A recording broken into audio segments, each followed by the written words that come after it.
Welcome to our celebration of the life of Jay Mazur. I'd like to welcome all of you. Maybe you met Jay 50 years ago in his incarnation as a leftist political activist, or later as a fellow postal worker, or later as a community activist in Washington Heights. Whether you're family or a friend or neighbor, or you're with somebody who is one of those things, thank you all for coming together here to honor Jay.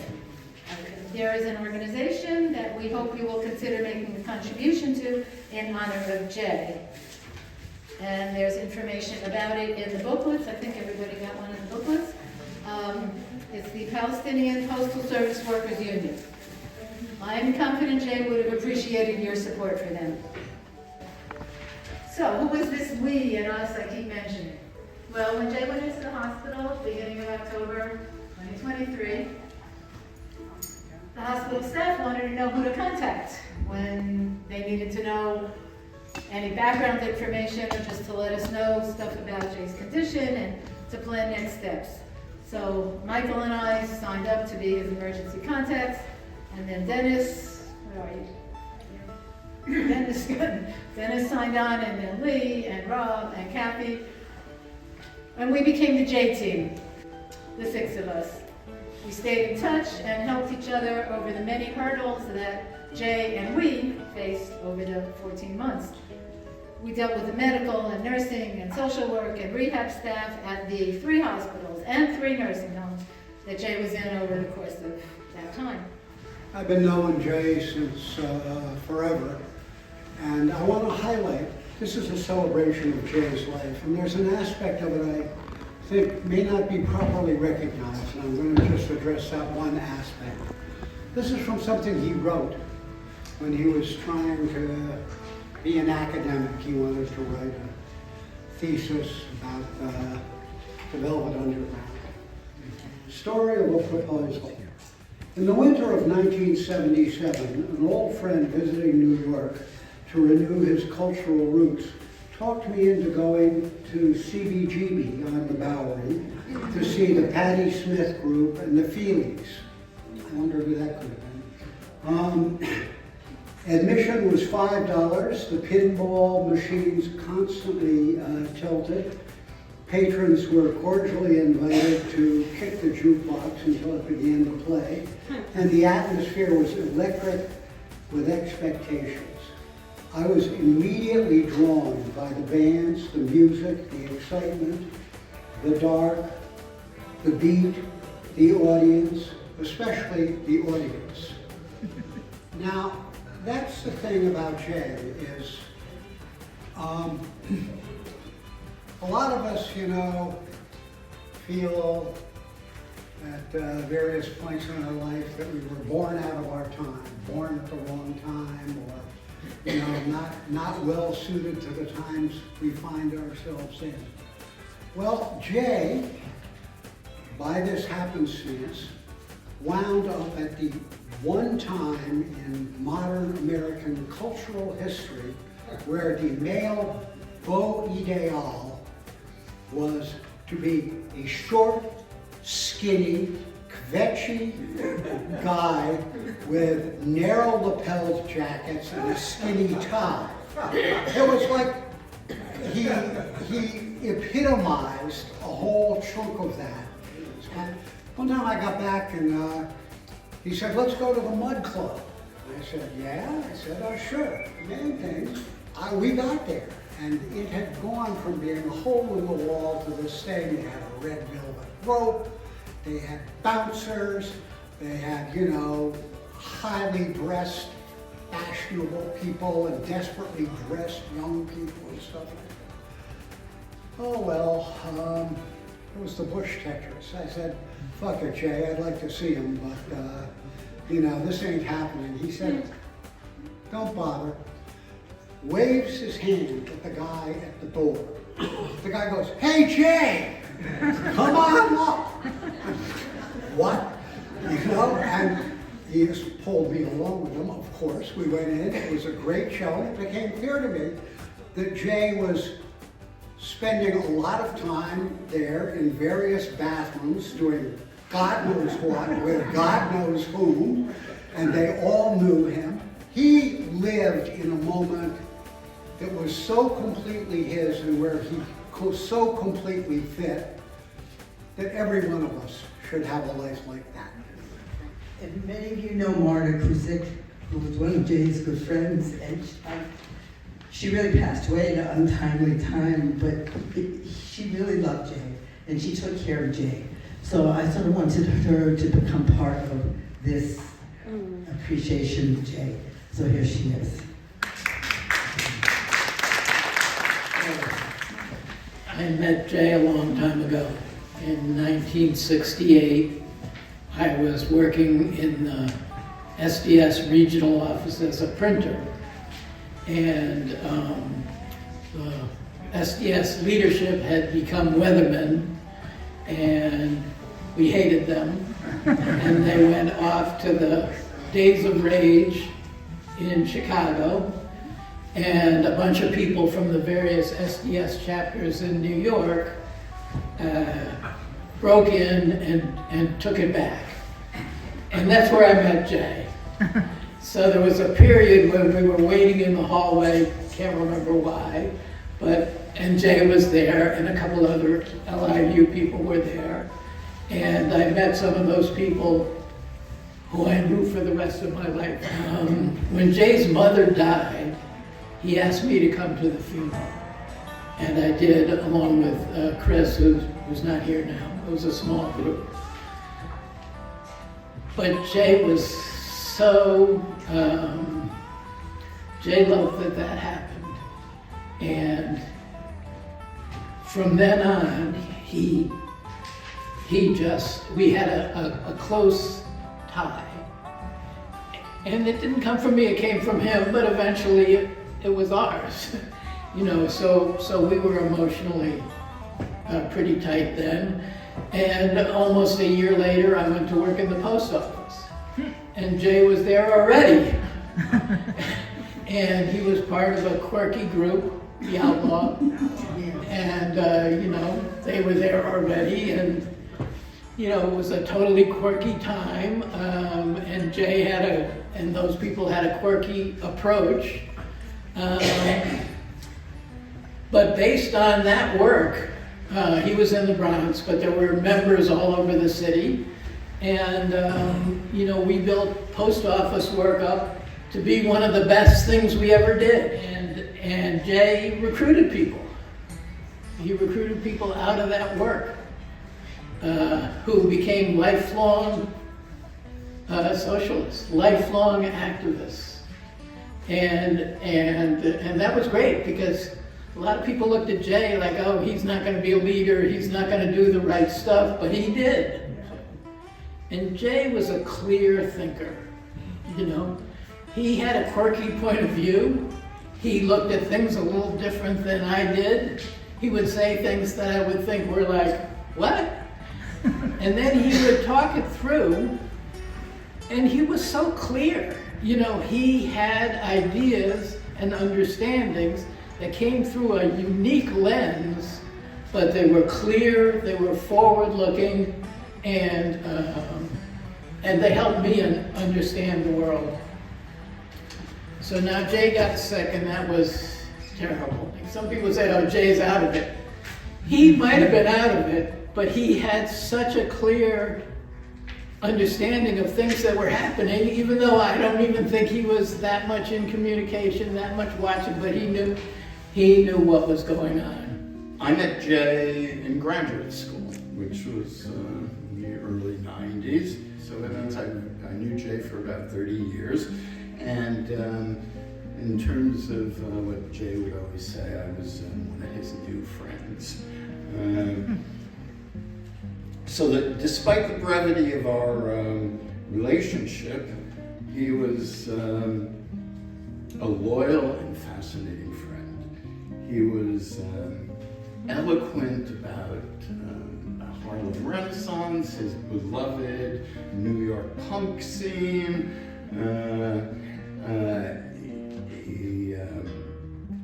And as Dennis mentioned, he loved to dish out gossip.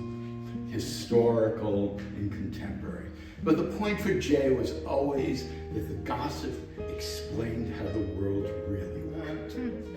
I think what I got most from Jay, what I hope most to remember, is what friendship means and what it means to be a good friend.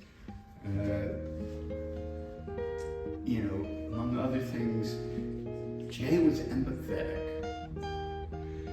He always tried to see problems from your point of view. He never treated, whatever issues you had as, being on a spectrum from trivial to profound. He was always there jumping in for where you were. And his life was not, as we all know, his life was not always easy. But he never sort of, felt sorry for himself. Another thing about Jay was he was incredibly loyal. He was always on your side, right? And I learned a lot about caring as a friend of Jay's. He cared about lots of things. He cared about people. He cared about movements. He cared about history. And as I'm sure everyone knows, he had this encyclopedic knowledge of all sorts of things. You'd be sitting down and he'd tell you the story, and you'd say, "Jay, did you just make that up?" But 97% of the time, he didn't. I've known Jay since, I guess, the 90s, through the neighborhood, local politics, hanging out on the corner, gabbing about what's up, and serving on Community Board 12 with him. We probably disagreed on things more than we agreed on things, but Jay was special in that you could disagree with him and still have a conversation, and end the conversation still disagreeing, but understanding a little bit more of where he was coming from and where you were coming from, and that is a rare gift. I want to read to you something from our chair, Kathy Diaz, that she sent to the board by way of notifying the board of Jay's passing. I'm reaching out with the news of the passing of Jay Mazur, a former member of our board who left an indelible mark on our work and the values we uphold. I used to call him Uncle Bernie, not just for the gray hairs or his vote for Bernie, but mainly because of his occasional mic drop moments and the many buttons he proudly wore for the causes he believed in and tirelessly championed. Jay was never afraid to name challenges, whether within our board or across the community, and he always prioritized amplifying the voices of those less heard and less visible. As the generations shifted on our board, Jay always offered timeless wisdom: never stand down. His commitment to dismantling power structures and ensuring community representation was unwavering. For those of you who joined the board after 2020 and didn't have the chance to meet him, here are some lessons from Jay's legacy worth holding close. Keep the pressure on and follow up. Reflect on who we see, hear, and value. Whether our time on this board is a brief chapter or a longer journey, we all dedicate time away from other commitments because of our shared belief in this work. Jay embodied that dedication, and his life serves as a reminder of the impact we can have. The other thing is, this is great. I don't know if you had a chance to look at his little biography he wrote about himself in 1955. I guess at that point, what was he, 11, 12 years old? 10. So what we find out here, this is amazing. What we find out is that my life began at an early age.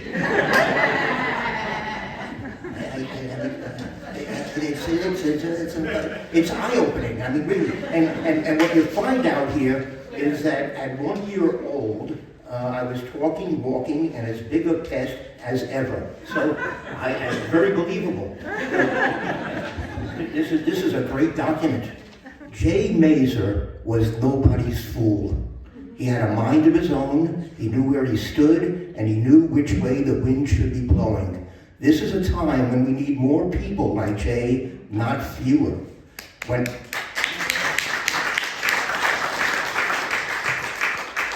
I first met Jay, I noted how he shared the same name as a major labor union leader, the former president of the International Ladies Garment Workers Union, which my grandmother belonged to.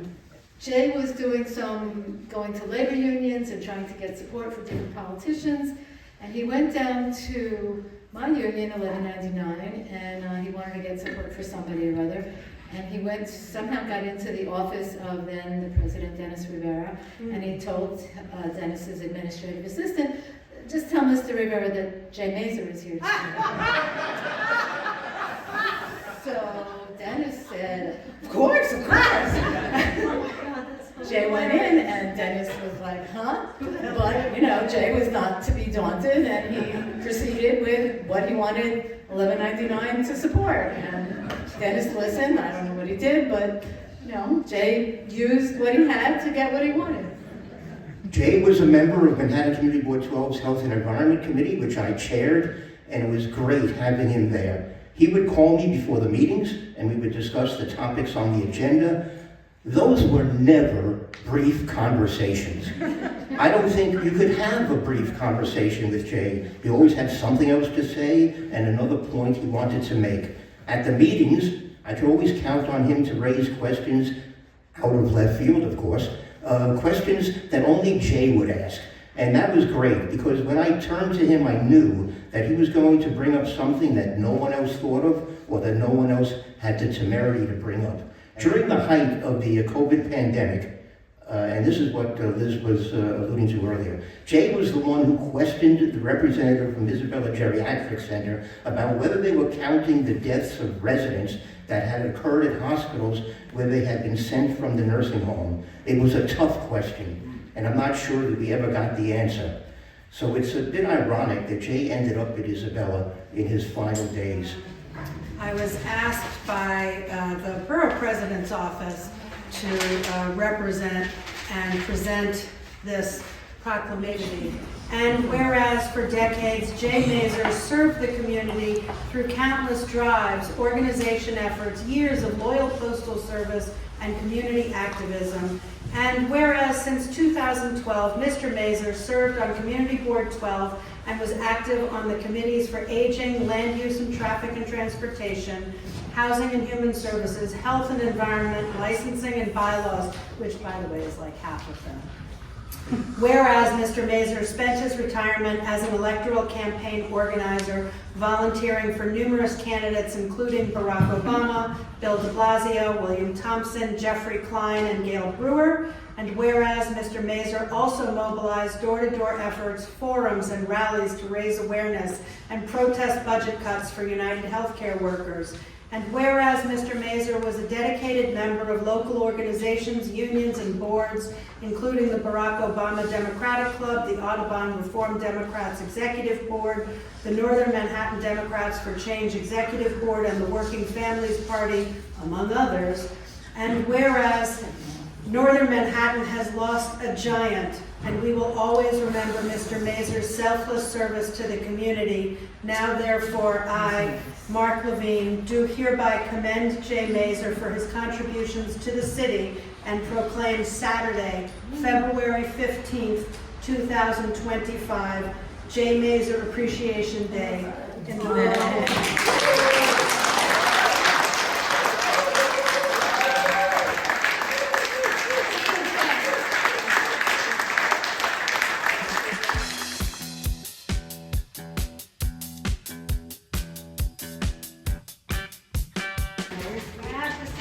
Personal note, chosen family really is the best. Another thing about his, he was so sharp, even to the end. His mind was there. At one point I was in the room with him visiting, and one of the staff asked how long I had known him, and I said, I think about 45 years. And Jay, through the trach, said, no, it was 50. Michael and Jay grew up in Washington Heights, and they both attended George Washington High School. They became buddies through the movement in college, Jay embraced Mao, Michael embraced Trotsky, and left the city. But they stayed in touch. They did stay in touch. And after Michael moved back to the city in 1985, we were part of Jay's family. And I just want to second everybody who said that Jay was a very caring individual. He certainly would call me periodically to check out how I was doing while Michael was going through his stuff. And then after Michael passed, one of his prouder moments took place at the bar in CBGB's, where he was waxing poetic about something to do with music, and among the rapt audience listening to his information was David Byrne. Sometime in the late 1880s, a poor Jew from Hungary came to America with one child. His name was Kalman Friedman. And he had one child, and he eventually had 9 children. And I want to recite their names because they're probably rarely said in public anymore. Jake, Sam, Solly, Willie, Anna, Rose, Miriam, and Selma, Jay's mother. So Jay's mom and my grandmother were sisters.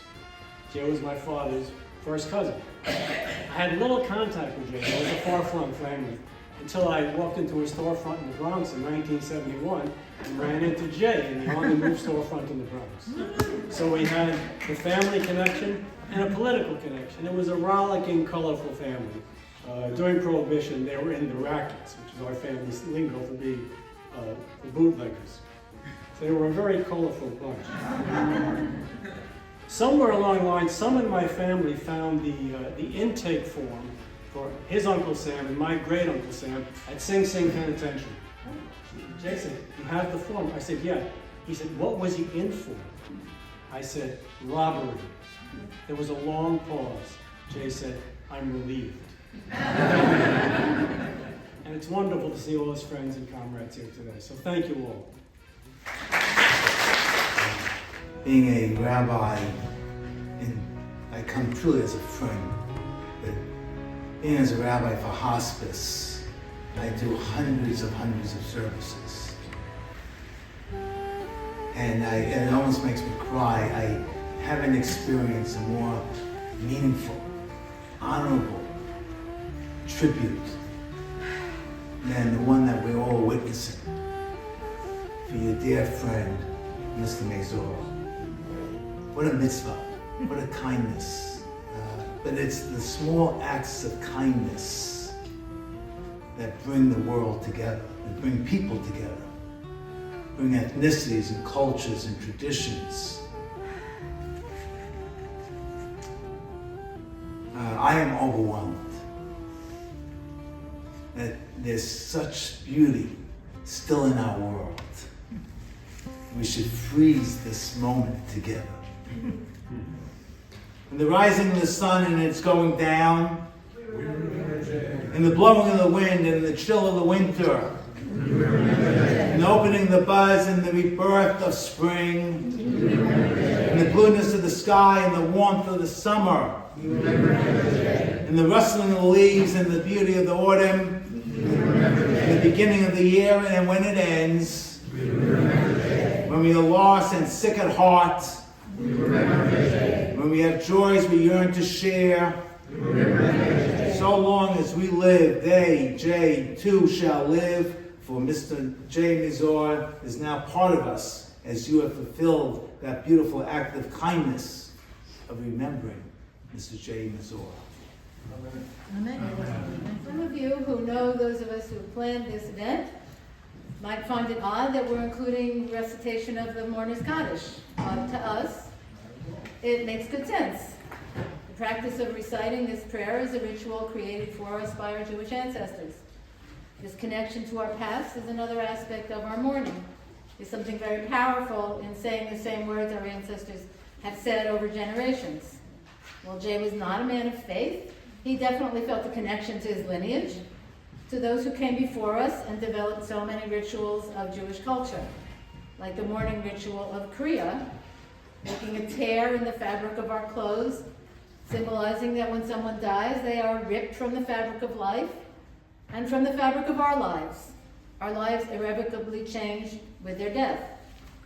Jay has given us the gift of bringing us all together, people who've known him in various periods of his life, to share our memories of him and to be together in our grief and his passing. With thanks to a friend of mine in the Rabbinic Council of Jewish Voice for Peace, I'd like to recite a few updated phrases reflecting another way of expressing what I see as the intent of the Kaddish. May those who are mourning be comforted. May those who are scared be sheltered. May we continue to forge the way forward towards a world liberated from violence and fear. May we be imbued with the resilience and resolve needed to work for peace, for communities we are connected to, and for all the people on earth. And may we make room for sadness, confusion, and grief to take hold of us. And may the world be guided by our highest aspirations in solidarity with others soon within our lifetimes. And let us say, Amen.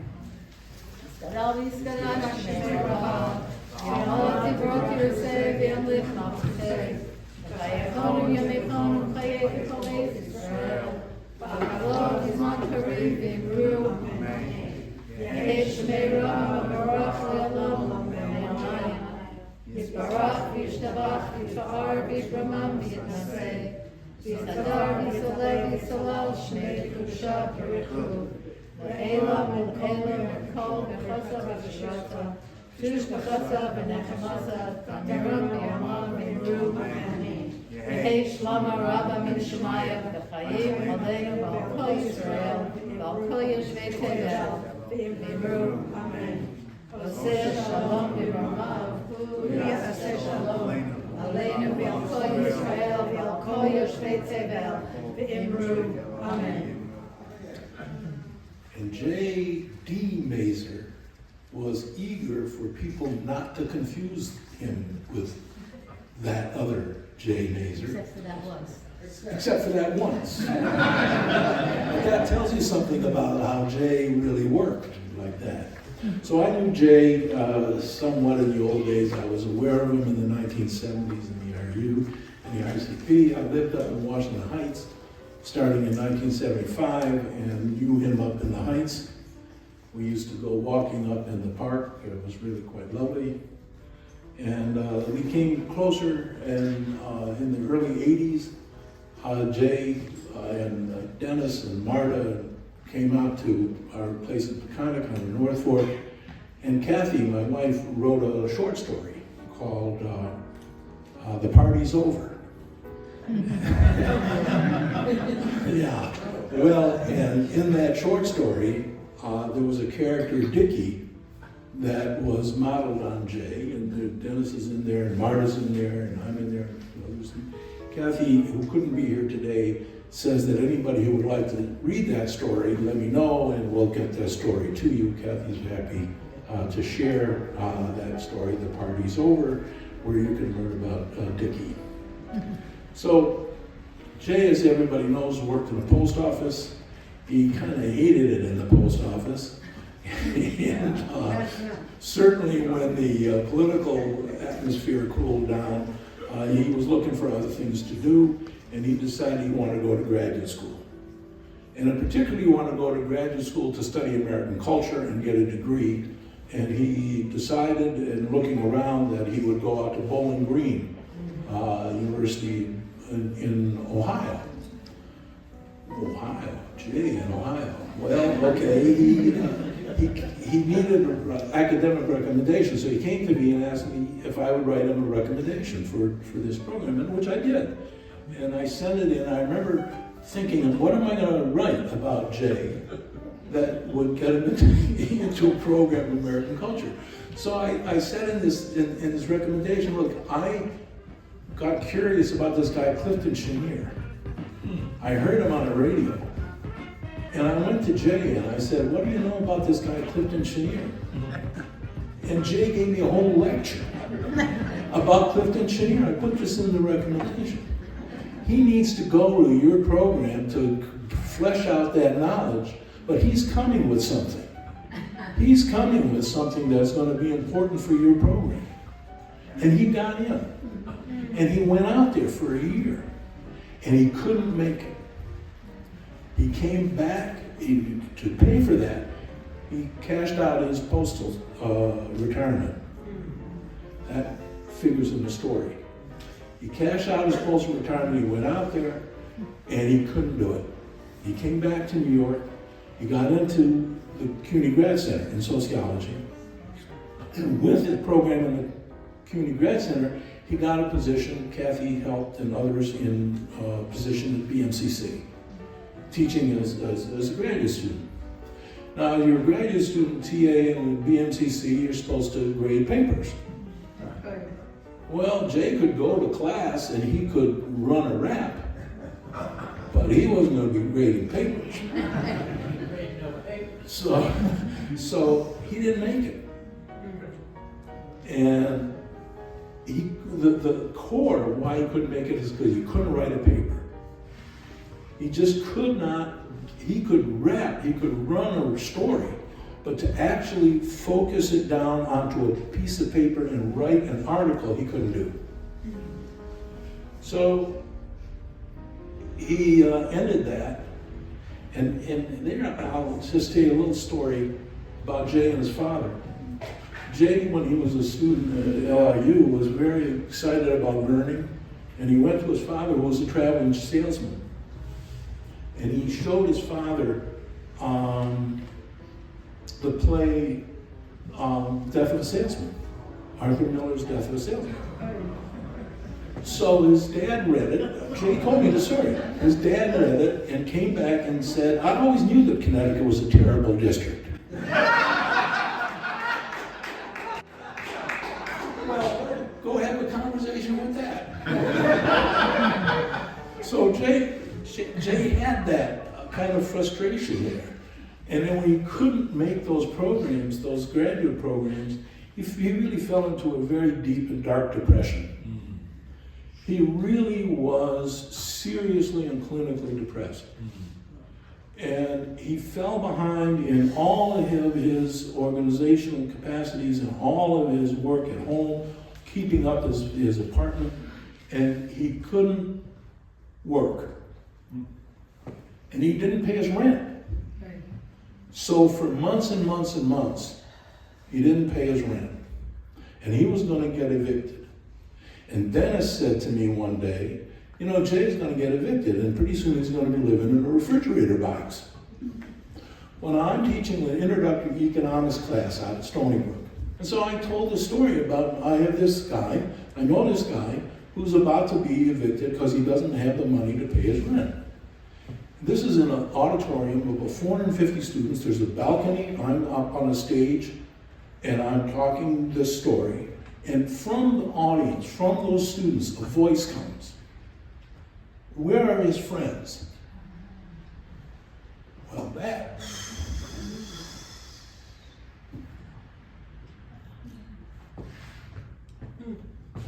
So I went to Dennis and I went to Marta.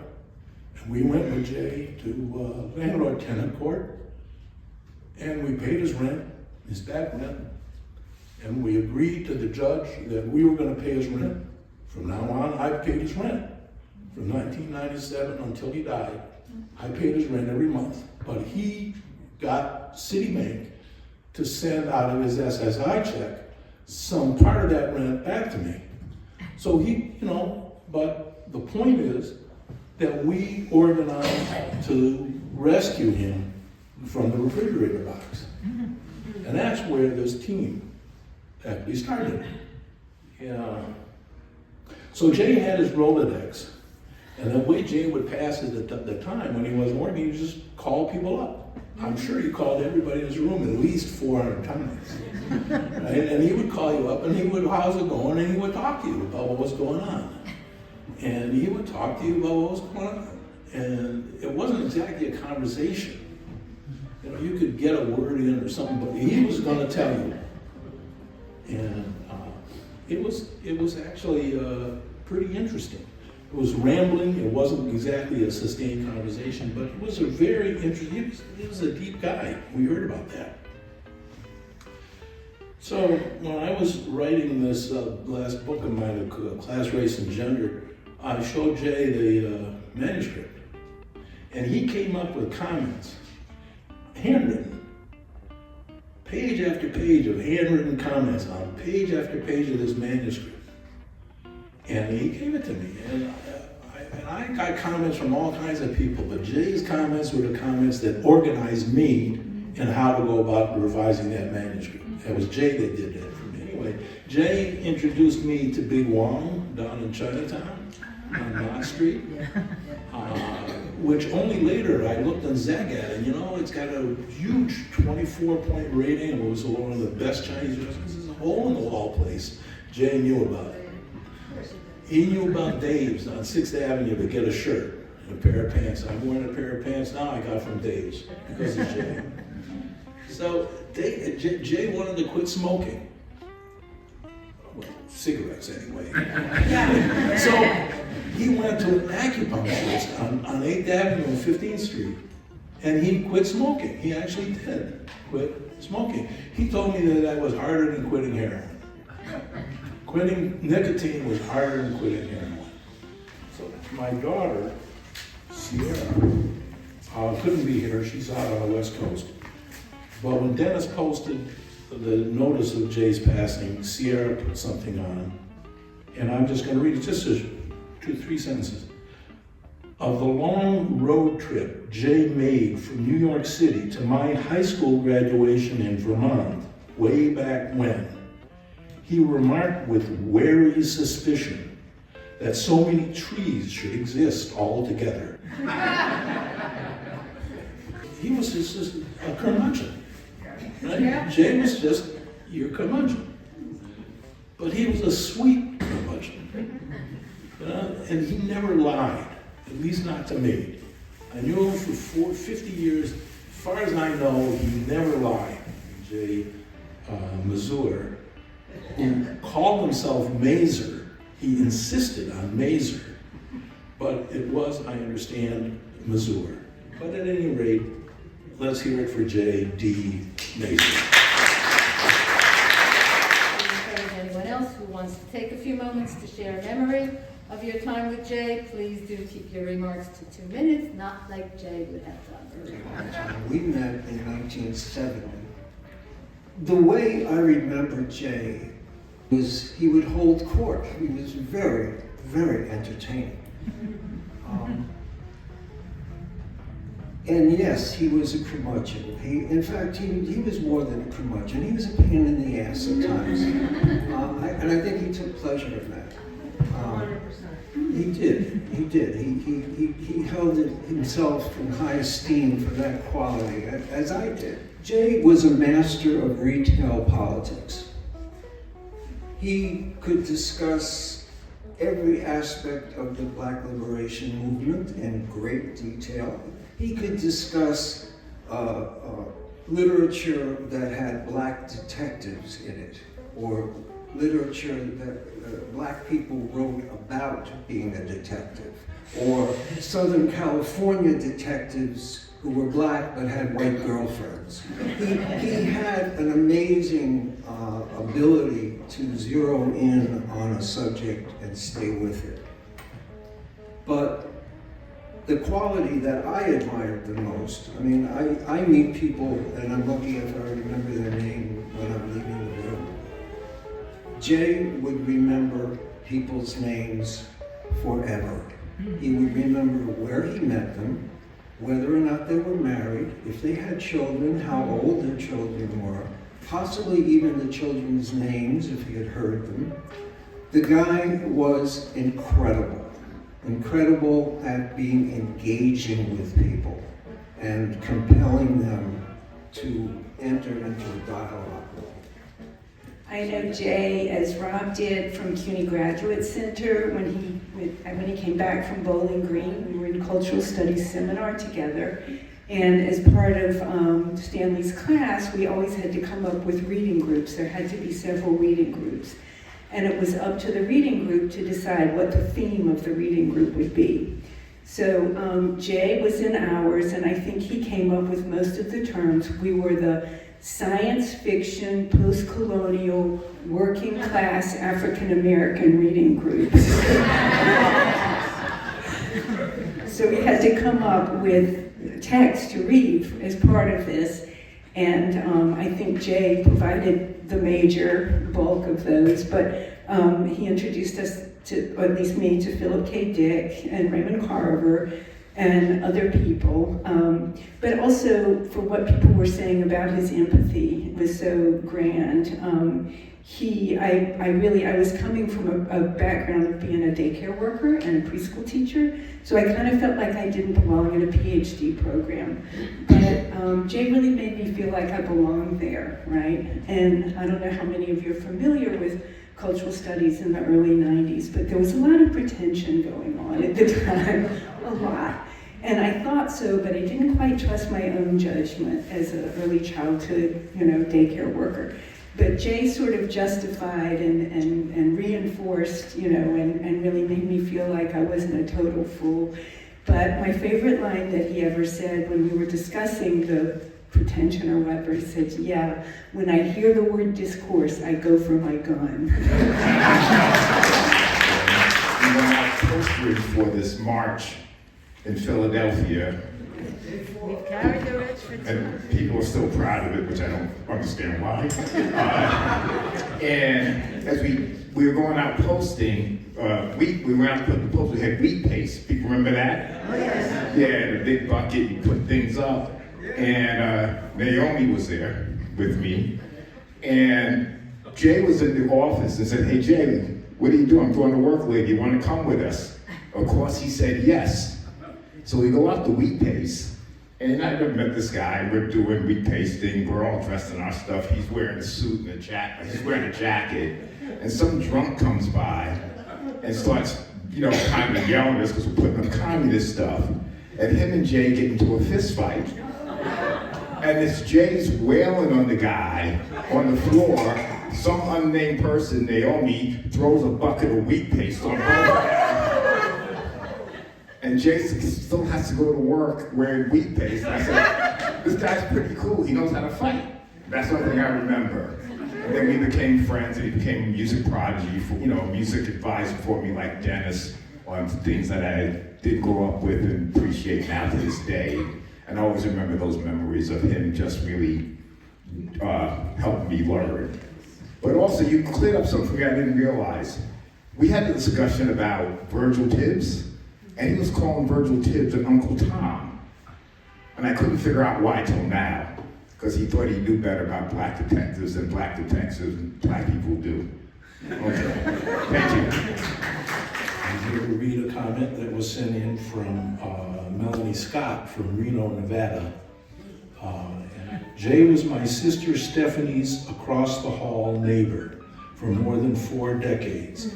To the best of my knowledge, Steph and Jay mostly communicated by telephone over those 40 years. By 2021, Steph ended up in the New York State Psychiatric Institute and would remain there for a year. She relied on Jay to make sense of the outside COVID-crazed world, even as her internal world was in turmoil. Jay would take my calls for information as he was able. Very tolerant, I thought. His was the voice of a well-connected Upper Manhattanite explaining why no one would talk to me at the hospital, suggesting possible advocates for my efforts to get involved in Steph's care decisions. Jay was a saint to Steph's husband, Sarin, when sorting through their mail, helping Sarin ID the bills needing payment. This was a huge relief to me, as I knew that Steph had always handled the household finances. I'm grateful to share this remembering of kind, engaging Jay, who met his own challenges with courage while caring for others.